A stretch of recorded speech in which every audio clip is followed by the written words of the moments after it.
Hey guys, Katie here today, and welcome to my review of Impractical Jokers, the movie. Before we begin, I must advise you that please, if you have not yet seen the movie, to please go watch the movie first and then come back to see this video as to not receive spoilers. And for everyone else who's watching, let's get right into the video.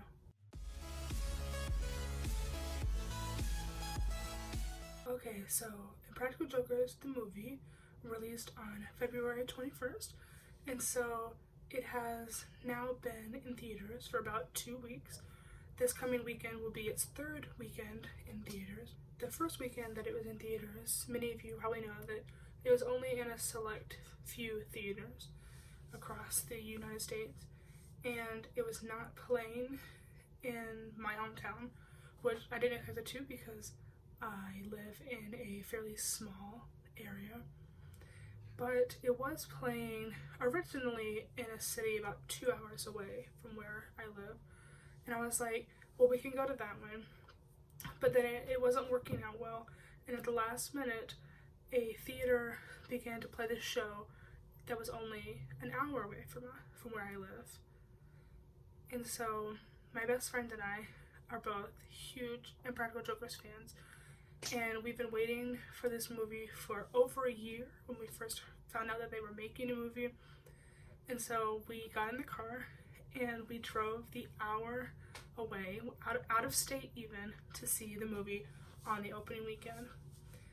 And it was amazing.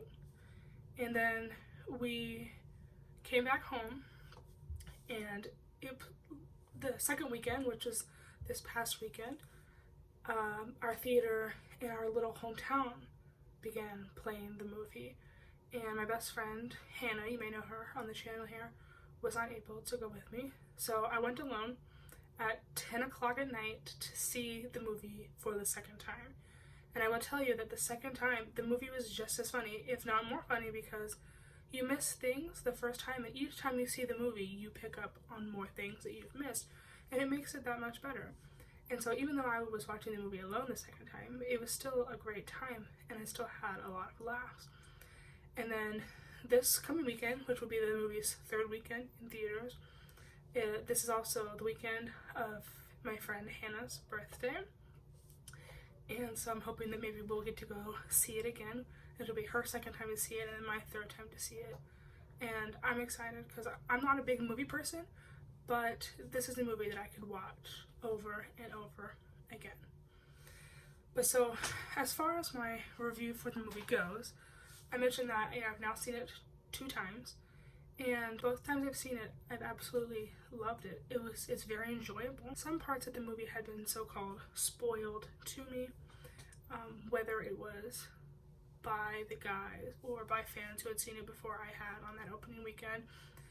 And I was kind of sad about that, but it was funny because when we reached to those parts in the movie, it was like, oh, this is happening here. And then you got to see even more happening. So like, one of the things that was shown to us by the guys was the scene in the hotel room where Sal was locked in with the tiger. And when we reached that point in the movie, I was like, oh, this is the tiger scene. Like, before it even showed the tiger in the movie, I was like, Sal's in this hotel room right here, this motel room, and this is where the tiger's going to be.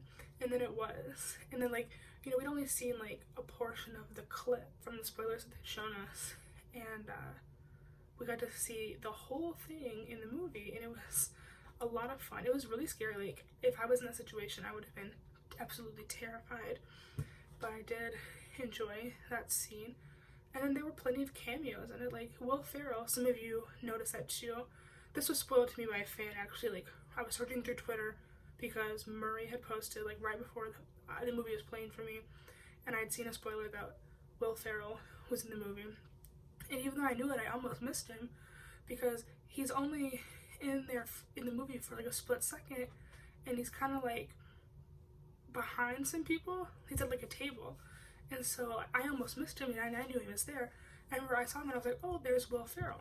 And my friend was like, oh, because she hadn't seen him, and I pointed out, and she was able to see him as well. And so that was nice to see. And then Probably my favorite cameo in the entire movie is Benjamin Cat. Benjamin Cat, as many of you know, is one of the 3 cats that belongs to Brian Quinn, or Q, as you may know him. And he's a cute little black cat, and he makes a cameo in the movie. And I remember that when they were filming the movie, Q had posted to his Twitter and his Instagram that Benjamin Cat had just made his own cameo in the movie. But that was like 2 years ago, and so I had forgotten about it until it happened, and I was like, oh my gosh, I had completely forgotten that Brian had tweeted that Benjamin Cat was in the movie until it happened. And it was nice to see that, because I have a black cat, Belvedere, as you all probably know him from the channel, that looks just like Benjamin Cat, and I'm a big cat lover, so I was glad to see Benjamin Cat's cameo in the movie. So that was a nice surprise to have. And then the storyline of the movie itself was just great, because I love the fact that the storyline really sells it, because like going into the movie I was excited for whatever the movie was, but I wasn't sure ahead of time how the movie was going to be like laid out, because like we're all familiar with the way that the show works. You have challenges and then you have like a punishment at the end. We're familiar with how that works, but I wasn't sure how they were going to fit that into a movie format. And the storyline totally, it was perfect. For those of you who maybe don't know, the whole storyline is that the 4 of them, Joe, Sal, James, and Brian, back when they were in high school, went to a Paula Abdul concert. They didn't have tickets, but they got in as security, and then it was a really bad experience. I'll leave it at that. It was a bad experience. And then all these years later, Paula comes up to them, and she's a fan of theirs, and she invites them to a party that she's throwing in Miami. But she only gives them 3 tickets, and there's 4 of them. And so they're like, well, we'll road trip it, and then the person who loses the challenges along the way, their punishment will be that they don't get to go to the party.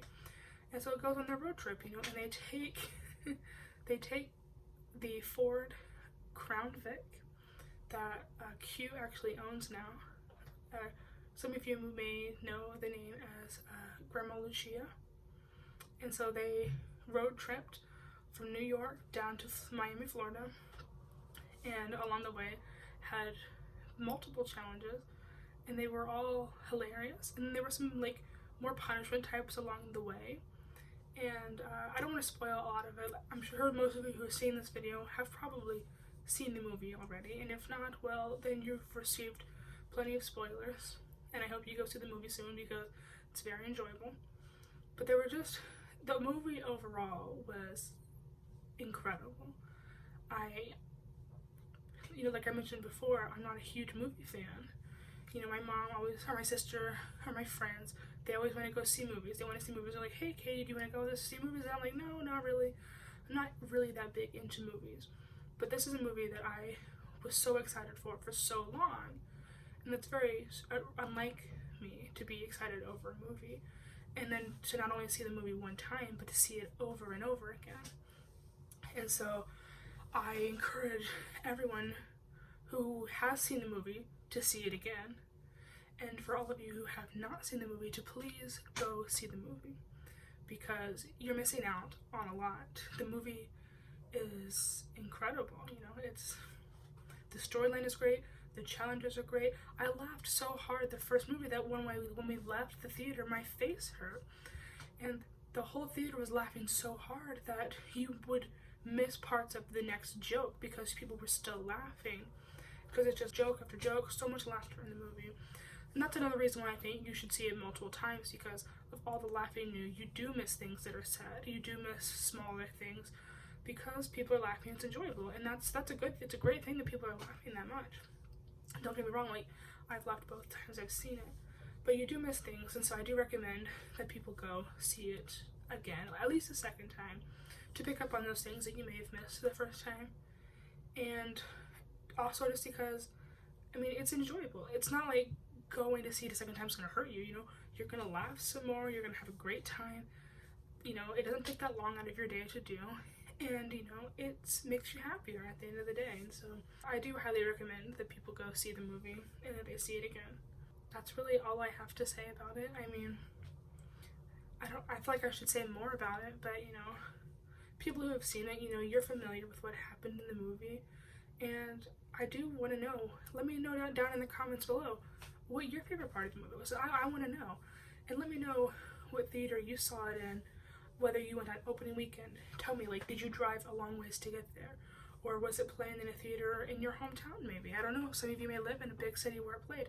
I do not. I live in a really tiny city, and so I had to drive out of state with my friend to see it the first time, but now it does play in our hometown, and I'm very excited about that because now I can just drive like 5 minutes down the street and see it whenever I want to, and it makes it a lot easier for me. But I want to know what your favorite part of the movie is. My favorite parts of the movie, like I've said before, are probably Benjamin Catt's cameo, and then Sawa the Tiger was a good one, but my all-time favorite moment from the movie would probably be a tie between, I really do enjoy the clip of Q riding the horse from the hotel to meet up with the other guys at south of the border. But I think one of my favorite parts of the movie was actually the beginning part when they were like back in high school, Obviously it's them now playing themselves when they were in high school. And my favorite line of the movie is one of the very first ones when Q is like dressed up as his high school self to portray his high school self, and he just looks at the camera and says, "Just go with it." And I think it's so funny because people did just go with it, and it was great. It turned out just fine. And the movie, I couldn't say enough good things about the movie. So I just want to end this by saying the four guys are great. Chris Henchy is great. If you don't know who Chris Henchy is, he was like the producer of this movie, and the movie itself was even better than I could have ever imagined it to be. And so please go see it. Please tweet the guys how much you like it. Let them know that people still enjoy it. People are still seeing it, the third weekend that it's out. Let them know that people want to see this movie. If it's not playing where you live, like, people have, you need to go see it. Let people know that you want it where you live, because there are people out there who, movie theaters out there that don't have this playing. They don't even know about it. They don't think that people want to see this movie. So you have to let them know that you wanted it to be played, and then maybe they'll play it in their theater for you, and that way everyone can see it. But that's all I have to say about the movie. It's a great movie. Please go see it and have a great day. Hasta luego.